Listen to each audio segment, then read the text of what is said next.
I was 32 when I sold my tech startup for 8 figures. The kind of money that makes your stomach turn, not because it's bad, but because it's surreal. I spent a decade building that company from nothing.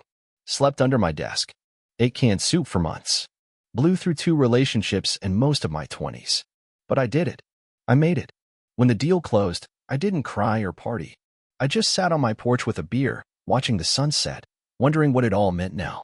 My phone buzzed constantly that week. LinkedIn requests, congratulatory texts, even some "hey stranger" messages from people who used to ghost me. But the most intense wave didn't come from the outside world. It came from my own family. At first, it was subtle. My dad sent a text that said, "Proud of you, son. Bet your old man could finally retire now, huh?" I laughed. Thought he was joking. But then my mom called and said she was looking at new kitchen appliances and wasn't sure if she should wait for the check. She didn't say whose check. She didn't have to. Then came my younger brother Danny. No hello. No congrats. Just a screenshot of a new Ford truck with a message, thinking this one. Thoughts? It snowballed from there. My cousin Evan wanted to invest in a food truck. My aunt, who never returned my calls when I was broke, asked if I could help out with her second mortgage. My parents started forwarding me random bills with no context, just amounts. My name might as well have been Venmo. At first, I didn't push back. I told myself, "You're lucky. You should share it." I rationalized it as paying them back for raising me, even though most of my childhood was a financial mess and I put myself through school on scholarships and code. I convinced myself this was what love looked like in families like ours, that providing was proof of belonging. So I paid. I bought my parents a new house. I cleared Danny's debt and gave him the truck. I put my mom on my Amex so she could buy what she needed. I figured they'd be happy and finally see me as more than just the nerd who got out. But the more I gave, the more invisible I became. They never said thank you. They never asked how I was doing. They just assumed the faucet would always run, and they had the right to twist the handle whenever they wanted. It wasn't about emergencies. It was about entitlement. A quiet, corrosive belief that my success belonged to them. And the worst part? I let them believe that. I let it happen because deep down, I was still that kid trying to be enough for a family that only noticed me when I produced something useful. I kept giving, thinking eventually it would feel good. But all it did was hollow me out. And then came the reunion. The family reunion was in July, and I wasn't planning to go. It was always the same scene. Plastic chairs sinking into grass, overcooked burgers, and lukewarm beer. But my mom kept calling, asking what dessert I was bringing, even though I hadn't said I was coming. She ended the last call with, "Everyone's expecting you. Don't be selfish." So I went. I showed up in jeans and a plain t-shirt. Drove the beat-up Civic I kept from my college days, just to see if anyone noticed. They didn't. Or maybe they just assumed I had 10 more cars stashed somewhere. The reunion was held at my uncle's house, a suburban sprawl with inflatable pools and screaming toddlers. As soon as I walked in, heads turned. Not in awe, in expectation. Danny waved me over, a beer already in hand. "Yo, bro. Glad you made it," he grinned, clapping me on the back. "Hey, so, I was wondering, you think you could spot me like $5 grand? I want to take Chelsea to Cancun next month. Found a killer deal." I blinked. "No, how are you?" No acknowledgement of the $38,000 truck I bought him last year. Just another ask. I tried to play it off. "Didn't you say you were paying me back for the truck?" He shrugged. "Eventually. But come on, man, you're rolling in it. 5GS is nothing to you." And then came the toast. Later that evening, as everyone gathered around the fire pit, my dad stood up with a red Solo cup and banged it with a spoon. All right, he said, slurring slightly. "I just want to raise a glass to our very own ATM, sorry, I mean our son, Jake." Laughter erupted. Real, belly-deep laughter. My mom was giggling. Even my aunt choked on her drink. I smiled, nodded, but something snapped in me, not loud, not dramatic. Just a clean, internal snap. I felt hollow. Not angry. Just finished. When the laughter died down, I stood up. "Thanks for the toast," I said quietly. "But just so we're clear, there won't be any more withdrawals. Starting now." A few people laughed again, thinking I was joking. I wasn't. I walked to my car, ignored the puzzled looks, and drove home without saying goodbye. No guilt. No second-guessing. That night, I sat at my desk and opened every shared account, every autopay, every transfer I'd set up to keep their lives humming in the background. I stared at the numbers, the scheduled payments, The subscriptions I didn't use, but they did. I clicked cancel. One by one. The tap was off. By morning, the ripples had already begun. My phone lit up at 6:12 a.m. with a text from Danny. Bro, card got declined at the gas station? Then my mom. Jake, why isn't the electric bill paid? The fridge is off. And then my dad. Funny joke, now turn the damn cable back on. I didn't respond. By noon, I had 15 missed calls and 6 voicemails. One from my aunt, sobbing, saying her insulin couldn't wait, she's not diabetic. Another from Danny claiming Chelsea had a medical situation and needed to be flown out immediately. He didn't say where or what the situation was, just that it was life or death, and I was seriously effed up for ignoring them. I made lunch, went for a walk, watched the clouds, and for the first time in months, my chest didn't feel tight. I wasn't angry. I wasn't scared. I felt free. I'd spent years pretending I was okay with being the net they fell into, but the truth was uglier. I was afraid they wouldn't love me without the money, that if I stopped giving, they'd disappear. And now that I'd tested that theory, I finally saw the truth. They were never showing up for me. They were showing up for access. They weren't worried about me cutting contact. They were worried about losing their perks. That afternoon, Danny banged on my door. He must have driven straight over. Open up, man, he shouted. You're acting crazy. I didn't answer. He kept yelling through the door. Said mom was crying. Said dad was pissed. Said I was being dramatic and selfish.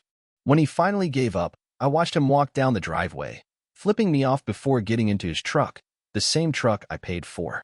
I called my financial advisor next. Remove all shared access, I said. Every linked account. Every authorized user. Freeze the cards. And from now on, all family requests go through me directly. He paused. That's a big change. I know, I said. It's overdue. That night, I changed my number. I updated all my passwords. I even pulled my name off the house title I'd co-signed for my parents. I hadn't told them that part yet, but they'd find out soon. I wasn't trying to punish anyone. I was just done. No more quiet handouts. No more guilt-fueled generosity. No more playing the role of provider just to feel worthy of being included. They built a system where I paid for their comfort with my peace. And now, that system was over. The silence that followed wasn't empty. It was sacred. 2 days later, my father showed up. I heard the knock before I saw him, 3 hard raps like he owned the place. When I opened the door, he didn't smile. Didn't say hello. He stepped in without asking. We need to talk, he said, already heading for the kitchen like he used to when I was a kid. Your mother's been crying for 2 days. I closed the door. Slowly. She's crying because her shopping got interrupted. He spun around. Don't get smart with me. You embarrassed us at that reunion. You humiliated me. I leaned against the counter. Calm. Collected. Did I? Or did you do that yourself with your little ATM toast? He waved it off. It was a joke, Jake. Jesus. You always take things too personally. No, I said. I used to. I don't anymore. He narrowed his eyes. We're family. You don't just pull the rug out from under people. You didn't seem too worried about rugs when you were sending me water bills for a house I don't live in. He didn't like that. His jaw clenched. After all we did for you. The years we sacrificed. We raised you. No, I said, quietly. You tolerated me. There's a difference. The silence between us felt colder than any winter. Then came Danny. He barreled up the walkway like a storm cloud and started banging again, louder this time. When I opened the door, he shoved past me. What the hell, man? He barked. Chelsea's threatening to leave me cause of this money crap. You're ruining my life. You're doing a fine job of that yourself, I said. He looked at Dad, then back at me. You think you're better than us now? No, I said. I think I'm finally done pretending we're something we're not. They didn't like that. Suddenly, I was the ungrateful one. The snob. The traitor. They both lit into me, accusing me of betrayal, of abandoning the family, of being some tech douche who forgot his roots. I stood there, hands in my pockets, letting them rant, letting the words bounce off. When they finally ran out of breath, I spoke one last time. I'm not asking for forgiveness, I said. I'm not looking for permission. I'm done being useful. You guys want to hate me for that? Fine. But I'm not your wallet. I'm not your retirement plan. I'm not your backup generator. They stared, speechless. I'm your son, your brother. And if that's not enough without the money, then it was never enough to begin with. I opened the door, held it, Danny scoffed and stormed out. My father stayed a moment longer, jaw twitching, then walked past me without another word. I didn't slam the door behind them. I closed it gently and locked it. The next morning, I called my lawyer. I'd already removed access to bank accounts and cards. But that wasn't enough. I wanted a clean severance. No loopholes, no ties, no leverage points they could exploit later. I need to untangle everything, I said. Every shared asset.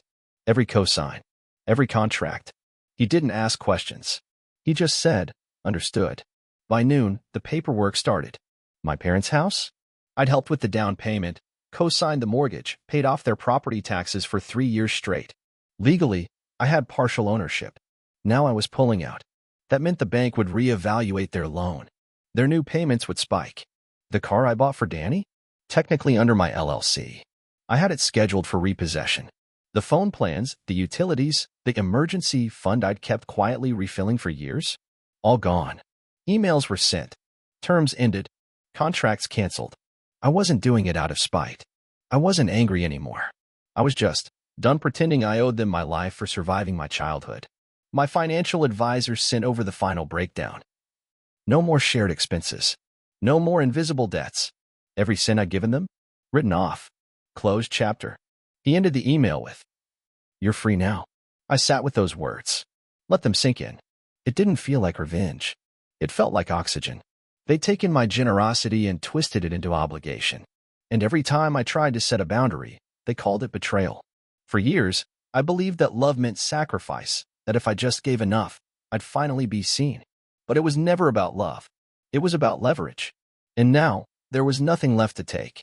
The fallout began almost immediately. Danny posted some cryptic nonsense on Facebook. Funny how some people forget where they came from. Hope your money keeps you warm. My mom left a voicemail where she didn't cry so much as whimper. Said she didn't recognize the man I'd become. Said she missed her sweet boy. Dad sent one final email, short and cold. "If you wanted to destroy this family, mission accomplished." I didn't respond. I wasn't trying to destroy anything. I was just done funding the illusion that we were something more than users and used. That night, I poured a glass of bourbon and walked through my quiet house. For the first time, I didn't feel like I was just visiting between obligations. I felt like I lived there. Not as someone's provider. Not as someone's emergency fund. Just as Jake. A week passed. Then two. The silence, at first, felt like a win.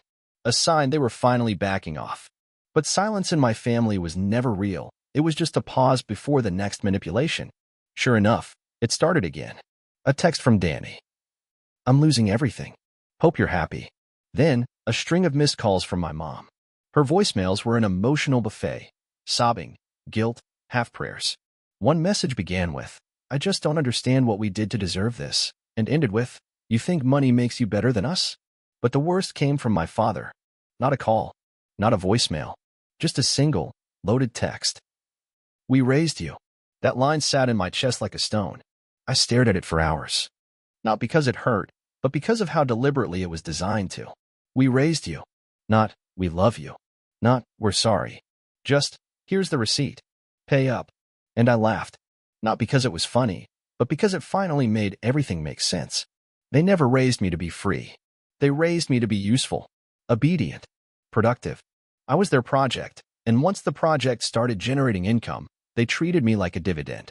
They didn't mourn my absence. They mourned the loss of access. I didn't text back. I didn't call. I blocked every number, every email. I told my lawyer to issue a final cease and desist if the harassment continued. I meant it.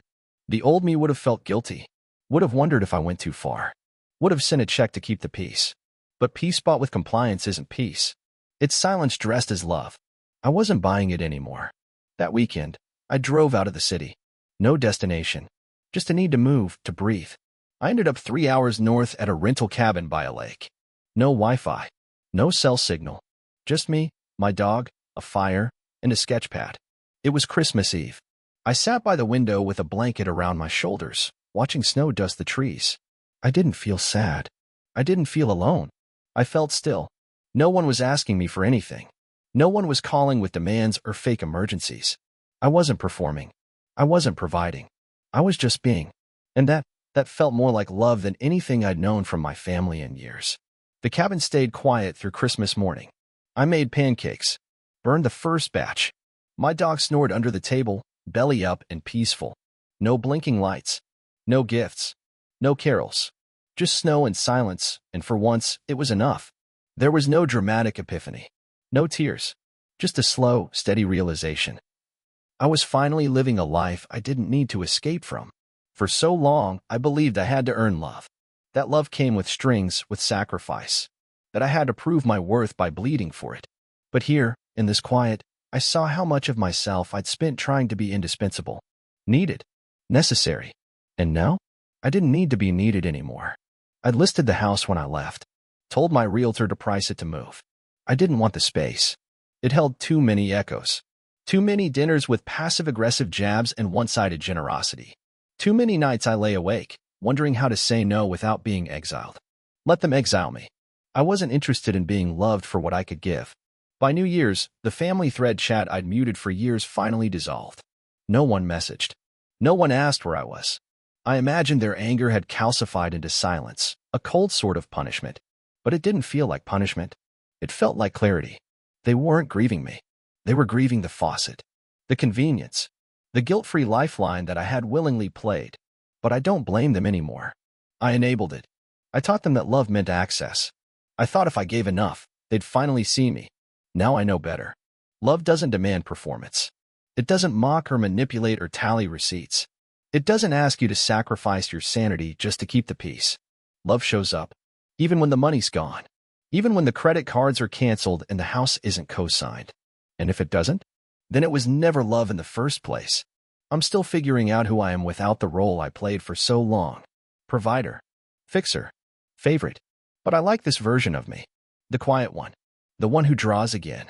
Who doesn't flinch when his phone rings. Who doesn't wake up wondering who he disappointed by keeping something for himself. This Christmas was the loneliest I've ever had. And also the first time I've ever felt at peace. Not as a savior. Not as a son. Just as Jake.